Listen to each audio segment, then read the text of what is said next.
All right. Well, it's good to see you again. It's good to see you again, man. Yeah. Thanks for being here, making the time. It's good to be back. Before we get into all of it, I just want to address the elephant in the room.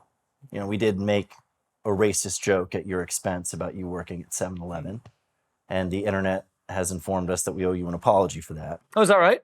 And I just want to know, how harmed are you? I mean, it was devastating, to be honest with you. It crushed me. I think I'm gonna have to go through some therapy for that. But I think I'm gonna put on a good face today. You're going to come out on the other side of it. I think I'm a survivor. I think that's what I tweeted. I said I'm a survivor. It has always irritated me when people use that term to refer to somebody who's on the other side of something that wasn't death. Right. That was in between. Right. It actually really always so irritated dramatic. me. It's so dramatic. So that's why I felt like that was the response. Is I'm a survivor. I think it was my first reaction. Yeah. And you know what, Seth? I am. Yeah. I have survived. Good. I'm glad to know that. Yeah. I think there's a broader desire, a hunger for sanctimony right now in the moment we live in. We have a hierarchy of holiness. We live in a society of hierarchies. There's the intersectional hierarchy of who's the higher on the victimhood totem pole, and then there's the opposite totem pole based on who's actually more virtuous, based on sanctimony shown to those who may have been in a more oppressed class.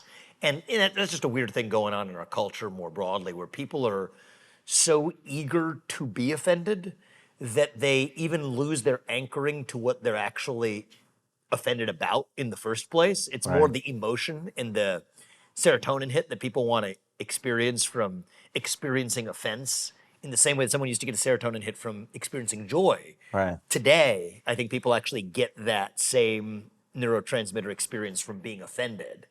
And so it's almost like a form of self-indulgence that I think is going on, not just in this little spat or episode, but more broadly in our culture. Yeah, that more broadly thing goes into one of the next questions I was going to ask you about, this woke moral reasoning that's bleeding even into comedy, and how there's rules about punching down. Like, that's what you're talking about, is the oppressed, oppressor. Yeah, I kind of anybody who's viewing me as oppressed in any way, I think like my first sentiment is like, you got it all wrong. Right. Like, trust me, I'm good. Right. I'll handle myself just fine. Is like my first instinct.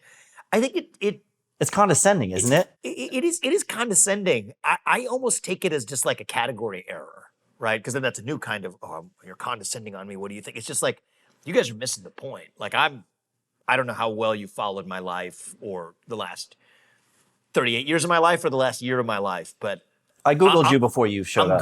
I'm good. Like, I'll punch when I need to punch. Don't worry. I got it covered.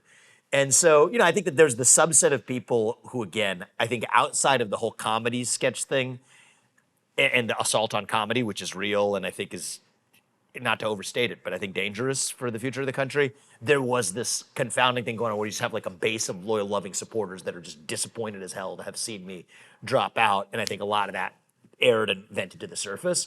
But for the rest of the people who say that, oh, you're like punching down on me, I think you're punching up.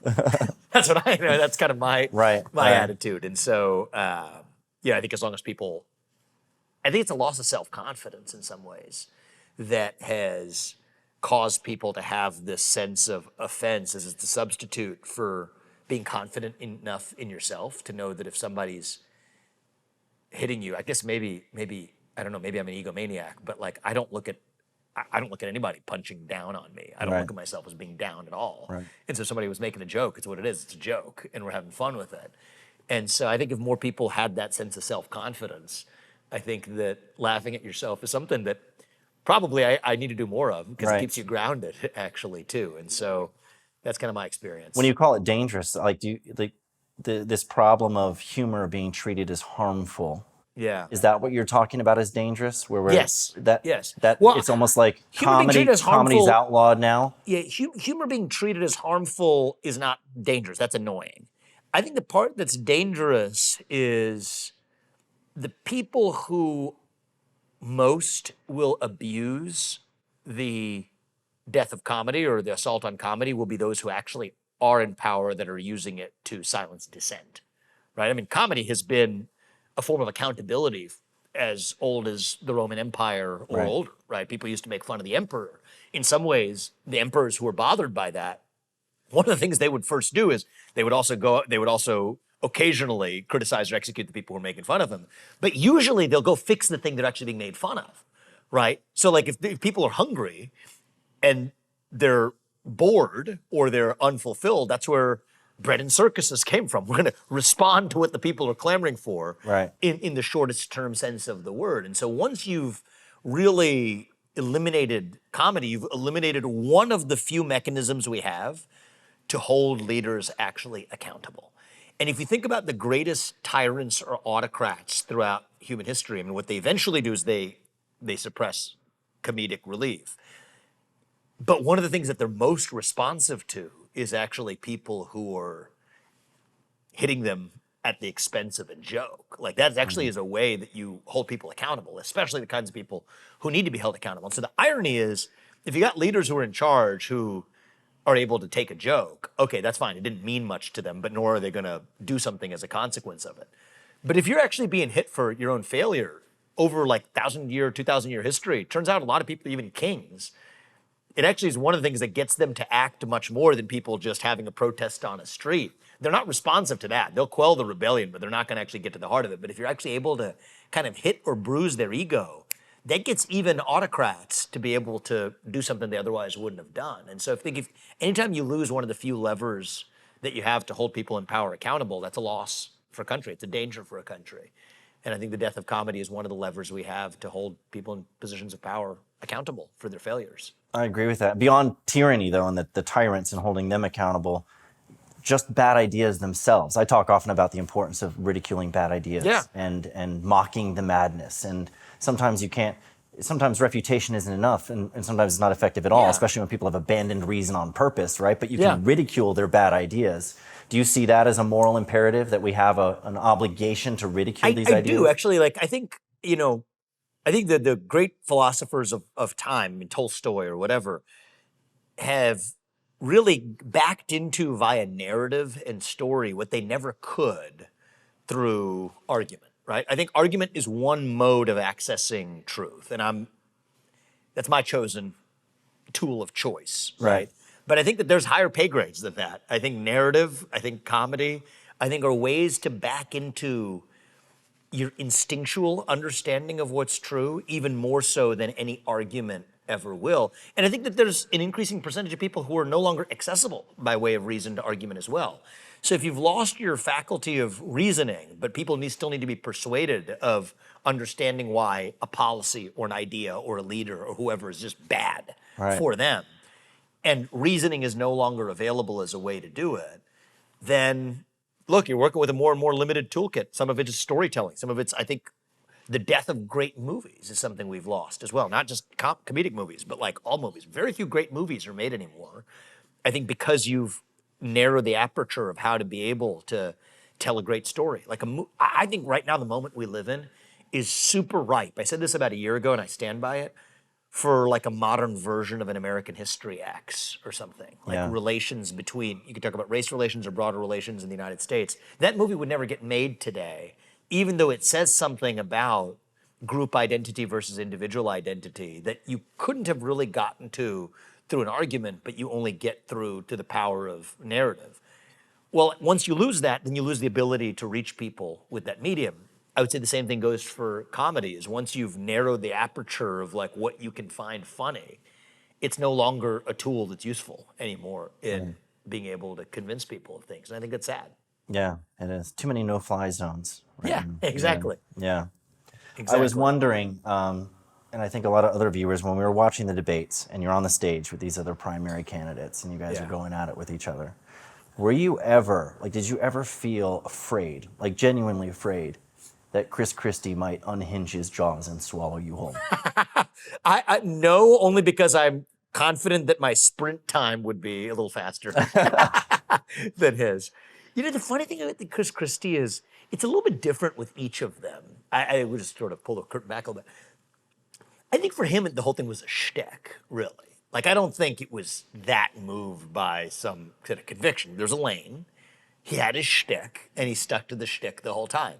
Keep in mind, this was a guy like after Donald Trump's entire first term, like literally was still helping with debate prep, was still a guy who was lobbying for coronavirus funds for pharmaceutical clients in New Jersey. And so, like, he was playing the game. He's like, okay, that game's now over. Right. There's a new game to play. And I think largely recognizing that, I viewed the whole thing with him as a kind of comedy. And so we kind of would be like relatively friendly banter, like busting each other's balls off stage as well. But it had like almost like a weirdly, pugnacious but friendly tenor to it. And I viewed the whole thing as like, in his campaign and the whole shtick as like a joke. But that kind of made it more real. Then you get the other kinds of people. I think Ron and I never really butted heads actually that much anyway in the campaign, but I think that he was never fully comfortable either. And I think I'm not saying anything that wasn't obvious to anybody who was watching this whole race. He just never felt like he was comfortable. Although I think we, probably broke the ice over the course of the campaign a little bit. And then Nikki, I just think is the embodiment of everything that's wrong with corruption in American politics. And that, I think, was earnestly a mutual feeling that we are cut from very different cloths.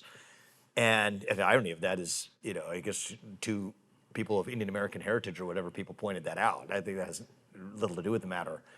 But we're really almost couldn't have been constitutionally, like genetically wired in different ways. And I think that's not a joke. I think that is, I didn't fear that Chris Christie would swallow me on stage, but I do feel like Nikki Haley might try to like swallow, much of the country if someone like her is put in a position of power. So it's kind of different dynamics for each of the people on stage. All right, here's another legitimate question for you. Okay. Can you name the most deadliest day in American history? The most deadly day in American history? No, the most deadliest. The most deadliest I said day? I said that deliberately. I was going to have the first one, but the most deadliest. The most I'm not sure I deadliest. can. What's the most deadliest day? Oh, you're not even going to take a guess at it? What's the most deadliest? January 6th. Is that right? Oh, obvious. January 6th. I mean, come on. Of 1819 or what? You are very well known for being hip and cool among the kids. Did you know that you're known for being hip and cool? I didn't know that. As the kids say. So we're going to play a game. It's called Finish the Eminem Lyric. Okay. All right? All right. So I'm going to start off feeding you an Eminem lyric line, and then I'm going to leave it to you to finish it off. All right, I may or may not do this well. All right. Let's go for it. Some of them are easy. Okay. Will the real Slim Shady please stand up? Okay. Good, good. This made it pretty easy there. His palms are sweaty. Knees weak, arms are heavy. There's But I can't vomit on his continue sweater already. because I've been cease and desisted from Mom's spaghetti. It's really funny. Have you been cease and desist? Yeah, it's unbelievable. Yeah. But you can fill in the blank. But I'm not going to fill in the blank. Yeah. Mom's spaghetti. He's nervous. Mom's spaghetti, nervous. But on the surface, he looks calm and ready to drop He's with the go. dry palms. But he keeps on forgetting what he wrote down. I'm not rapping, I'm just speaking. All right. So I want to address a couple election things. We went over the primaries and some of those contenders. One question that I have on a more serious note is, now that you've dropped out and you've endorsed Trump, one of the concerns that some people have raised is if, because he's claimed that the previous election was interfered with, stolen essentially. What is to prevent that from happening again this time around? I think a large margin. It has to be turned. It has to be a large margin. It has to be a Reagan 1980 style moral mandate. Okay. That's what I believe. And I think that can overcome whatever it is, whether it's big tech interference, well, I mean, I live my illegal life. immigrants voting, whatever the situation is. I live my life according to the maxim that whatever is necessary is always possible. And so I think it is necessary. And therefore we must make it possible. That's what I believe. And so I think a large margin is the only way to do that in this election. Now, going forward, I favor, I've said all things I would have done if I was president and would do if I'm president. Single day voting on election day, make it a national holiday, paper ballots, government issued ID to match the voter file, and English, I think, should be the sole language on a ballot. I don't think that's too much to ask. I think it's actually unifying, combined with making election day a national holiday. So that's what I would do, but that's not what we have right now, and there's a whole game of chicken and egg. And so that's part of why I was running, and I believed that I was the best. I ran because in part. I believed I was the best suited candidate to bring along the next generation, to bring along libertarians, to bring along people outside of the traditional Republican Party mold. The numbers suggest that we did it. 40% of my donors were first-time ever donors to the GOP, compared to 2% for normal Republicans. So yes, that was part of the premise for me, is that that's critical, it's vital. But the people of Iowa spoke loud and clear. I think President Trump was an excellent president, and he has my full support right now to not only win this election, but to win this election by such a decisive landslide that it creates a head start on reuniting the country, gets a lot of the BS behind us. And I think it's also with even a lot of the tech interference that we're beginning to see, the early signs of in this election, is going to be vital to be able to actually have a mandate that is minimum table stakes for us to really revive this country. So what do you say then to the DeSantis supporters who have sworn off Trump and are saying that they'll never get behind him, they won't back him? Yeah, I think that's a mistake. I think it's a mistake. I think that I'd like to maybe attribute that to a little bit of short-term sting. If you're talking to one face-to-face, what is it that you tell them to urge them that it's important that we have this turnout? My first question would be, why did you support Ron DeSantis? You know, I mean, my supporters, I think there's some subset of my supporters, most of my supporters are actually were naturally are really going the direction of Trump. But I would tell them the same thing I would tell my supporters, is that we have a country to save. And if you believe the people who we elect to run the government should be the ones who actually run the government, not the deep state, and if you believe that the President of the United States owes a moral duty to this country, not another one, you have one choice left in this race to accomplish that. And I think he's a guy who did a pretty darn good job of at least moving the ball forward in that direction. Darn good job, I would say, in that first term. And that's Donald Trump. And I will tell them that you have it from me, somebody who is running against Donald Trump, that I will nonetheless do everything in my power because I believe that's the right thing to do. We'll make whatever life sacrifice is needed. But to make that happen, and I believe Ron DeSantis will too, we're each doing that for a reason. And so put the ego to one side. Put your personal distastes or preferences to one side. This is not a moment for preferences, right? You're not at a restaurant picking what you want to order for dinner. But that too soon thing may be at play here, where people are, the primaries just ended. The primaries are very contentious. There's a lot of mean things being said on both sides. I'd give him a week before talking to him is the first thing I would do. Right. I'm just, the conversation that you said I would have. Because it's raw right now. Yeah, absolutely. And I think that's part of what happened with the 7-Eleven joke as well. Right. I think that, right, at least for some of the conservatives, I'd give him a week.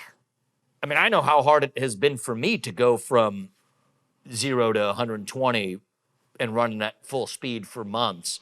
And then in about 20 minutes, having to make a decisive, and that's been a process of what's only been about 6 days or so itself since I did that. So yes, I would be understanding of that. Whenever you say, we're going to sit down with a DeSantis supporter, I would say I'd wait a week. And then I'd tell them, get to the heart of why ever they supported DeSantis. And different people could have done it for different reasons. But whatever the heart of that reason is, that automatically, I believe, will lead that person through reason and through an open exchange to say that obviously there's one best way left to advance that agenda. And that's to do what I'm doing and what Ron DeSantis is doing, is to support Donald Trump to be the next president. And the fact that I'm making that sacrifice after the sacrifice we made for a year tells you that I believe it's that important. And I think we're going to bring every one of those people and then some more along with us to make sure that this is not a 50.1 win. This has to be a moral mandate. It's the only choice left. And I think that I am optimistic that we're going to revive and, dare I say, reunite this country. Nikki Haley hasn't dropped out, so it's that not needs the to only choice left. I think it's the only viable choice. It's the only acceptable choice left. I think that I could think of a lot of people a lot of non-Republicans who would be better choices for U.S. president than Nikki Haley. I think that she is, just because you put an R after your name doesn't mean that you stand for anything remotely resembling what's best for the country. Everything I just laid out, a surveillance state where the bureaucrats run the show, I don't think that, talk about the death of comedy. Here's one way to do it.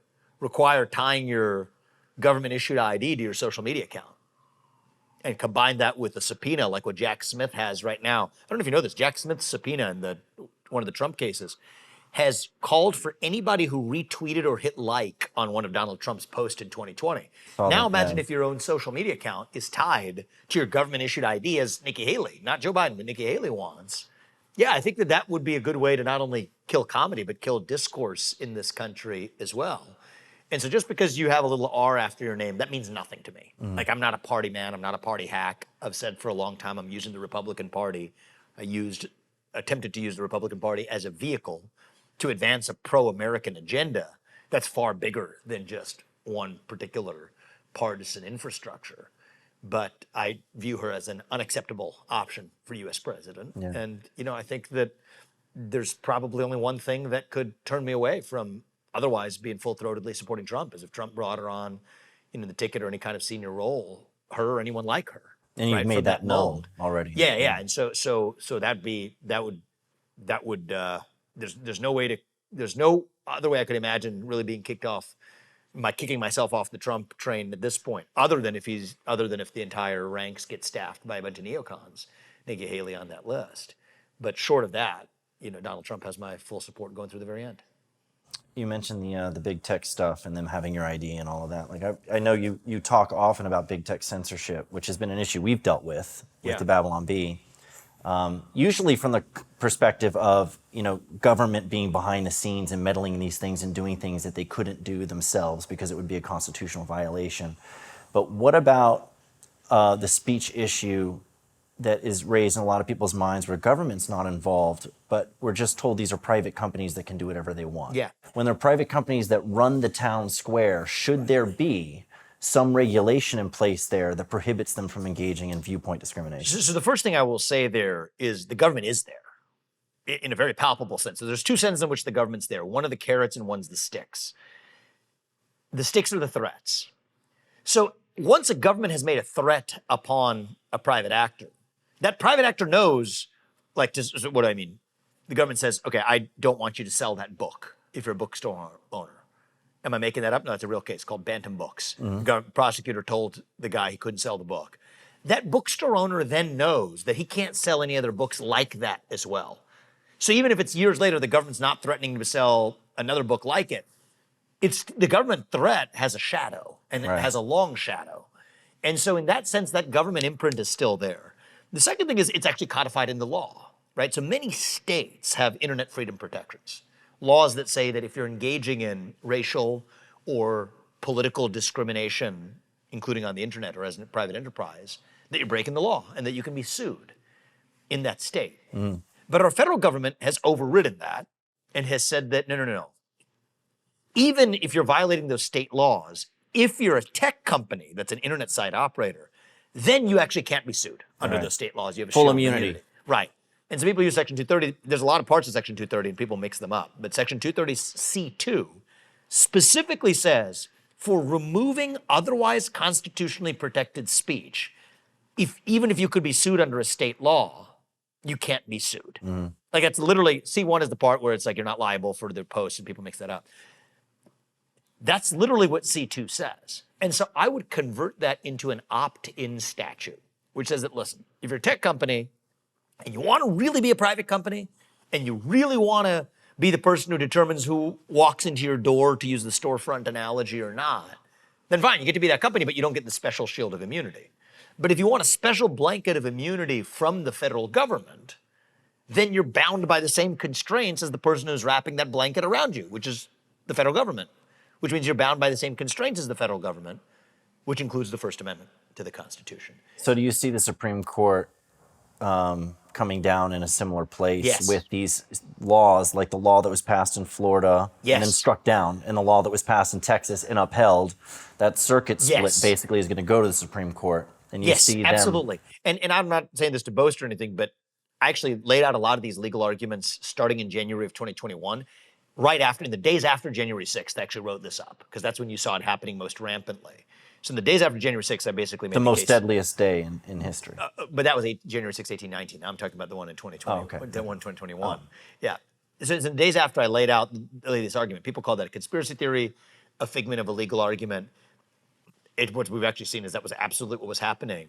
And that argument is actually what's being used in countless of these cases now, working their way up to the Supreme Court. And I'll say so, as I said at the time, I predict the Supreme Court will come down on the theory that myself and former law professor of mine, Jed Rubenfeld, we co-wrote that piece. Some of it shows up in my book, Woke Inc., in a more developed form. Jed's written articles about it as well. He's a law professor. I give him more credit even than me for laying out the meat and potatoes of the argument. but that will, I believe, be decided by the Supreme Court in the manner that we argued. Where does common carrier regulation come into play in all of that? Because that's what Justice Thomas has argued for. Right. We don't need to go like too deep into that, but just I like don't think you have to go there. Yeah. I do think that is a separate independent basis for getting to the same place. To say that just as, if we use the railroad analogy, just like a railroad is a common carrier, right? Which is to say, but it is a distinct argument. It is a distinct argument. It is a distinct argument. The thing about common carrier, though, is you then also have to figure out whether it's one of the protected categories that aren't quite in the law. Right now, this gets into a separate discussion. We can have it. Race, gender, sexual orientation, religion, and national origin are the protected classes. Political belief is not at the federal level. It is at certain states, and it is in about 20 states or so, including, by the way, red and blue alike. California is one of the states that protects political expression. So does Florida. California adopted this back in the Bush era when they worried about political discrimination against liberals. Right. But in order for the common carrier argument to be a solid winner, you'd have to have a view that political expression was protected. And that, I think, is slightly weaker footing than the footing that I'm arguing, which is Section 230C2 already applies across the board to tech companies. So I think they should make it an opt-in statute, but if it's not, it automatically, per the other railroad case, the one that actually said that the Fourth Amendment stuff about the drug searches, if the railroads had immunity from the government, they're bound by the same standards as the government for the Fourth Amendment. Then if the tech companies are bound by immunity provided by the federal government, they're bound by the same standards as the federal government with respect to the First Amendment. Right. So I think that's a far more plain, airtight way to go here. The common carrier argument, I think, is persuasive, but they're not discriminating based on race or gender or sexual orientation, which are the protected classes in Title VII of the Civil Rights Statutes. It's based on political expression, which, though we might believe that it should be protected, and I'll tell you where I land on that, which is I'd get rid of the protected classes altogether. You're going to go full libertarian on this? I think that's actually the best way to go. Now, that'll never happen. So in absence of repealing the protected classes, I think adding political expression is the next best alternative, right? At least you have to apply the standards even-handedly. That's what I think should happen as a matter of policy, but that's not happened yet, which means that you're left with, the existing classes that are bind common carriers, but political expression isn't quite on the list. So that becomes, I think, a slightly more challenging legal argument.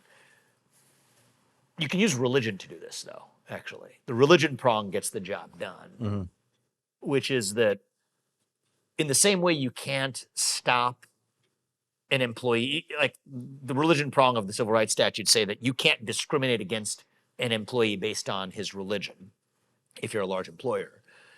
But it also means that you can't force your employee to bow down to your religion.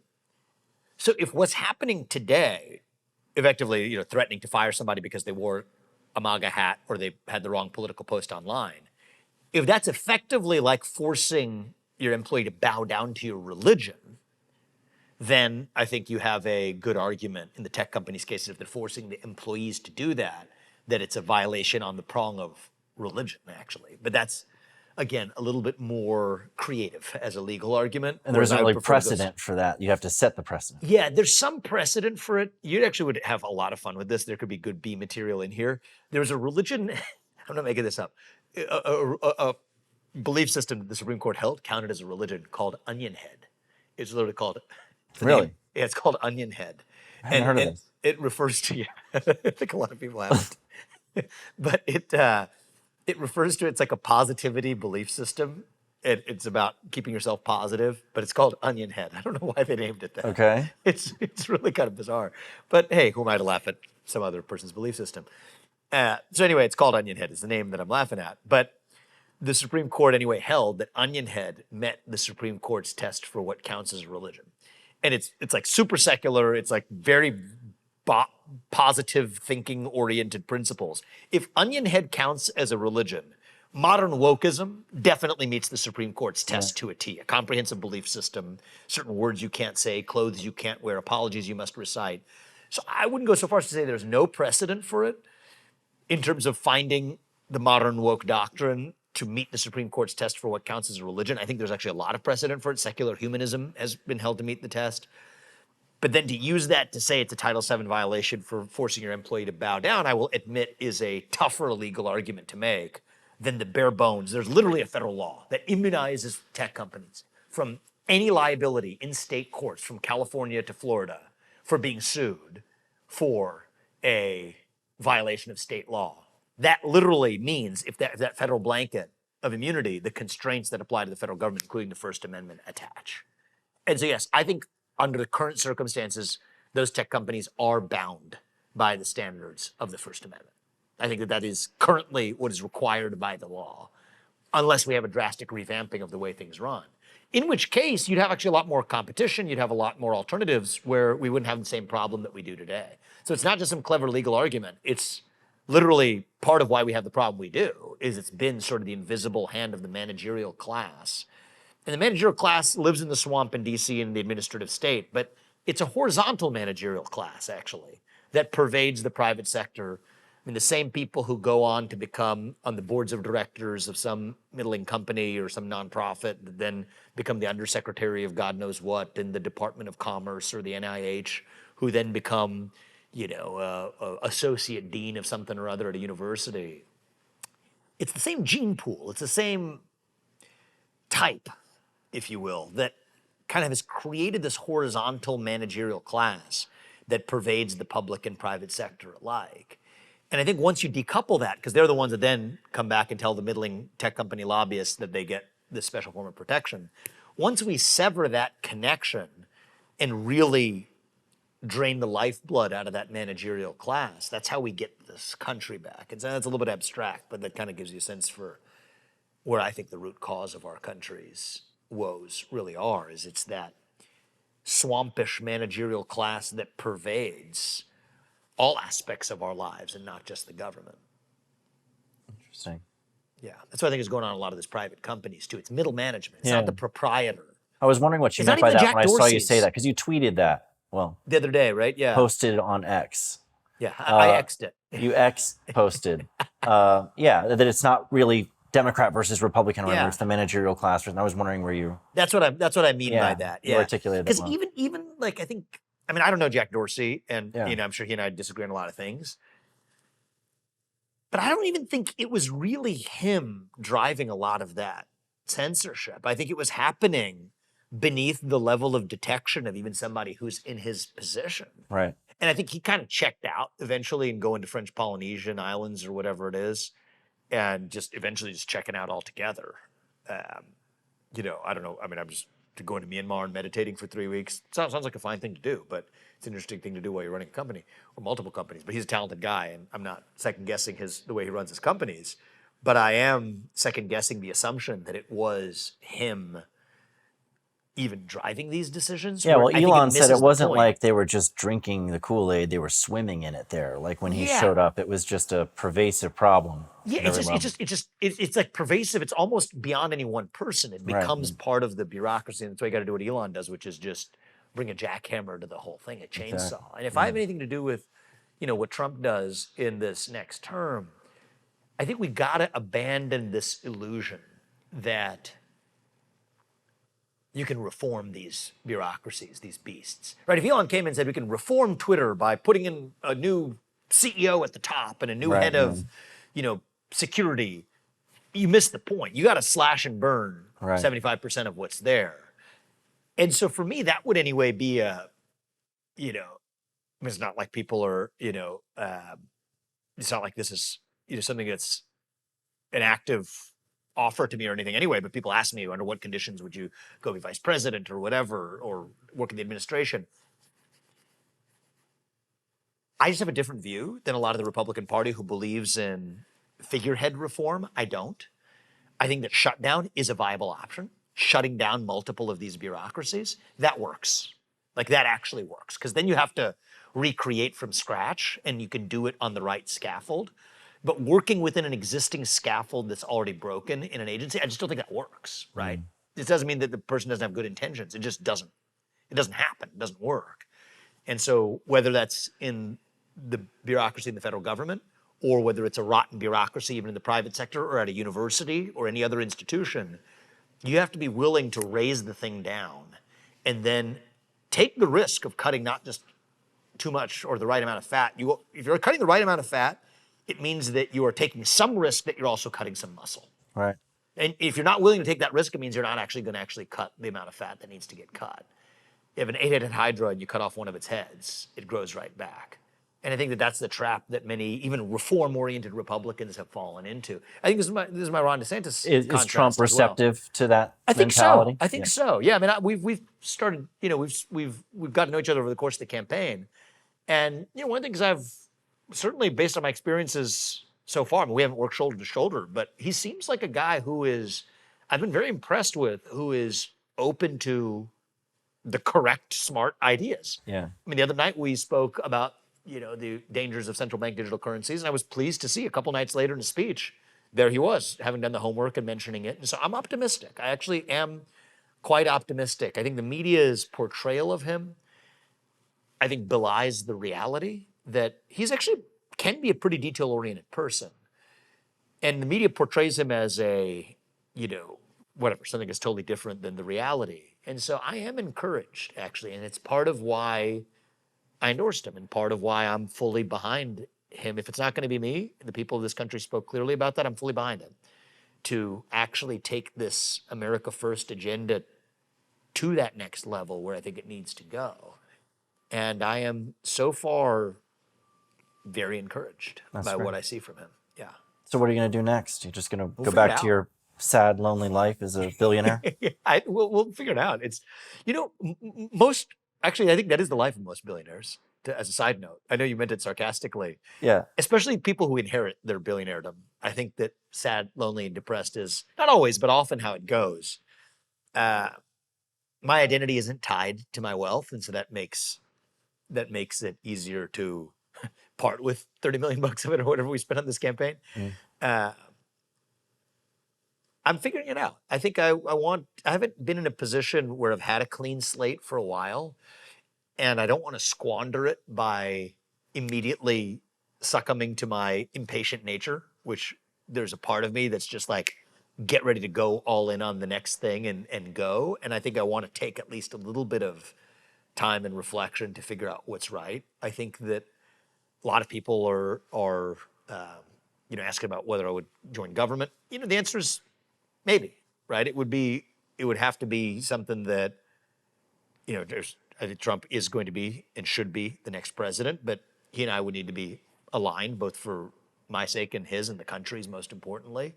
But I think there's a lot of ways to drive change in this country, not just through government, to say the least. I think that driving change in other ways outside of government, in our culture.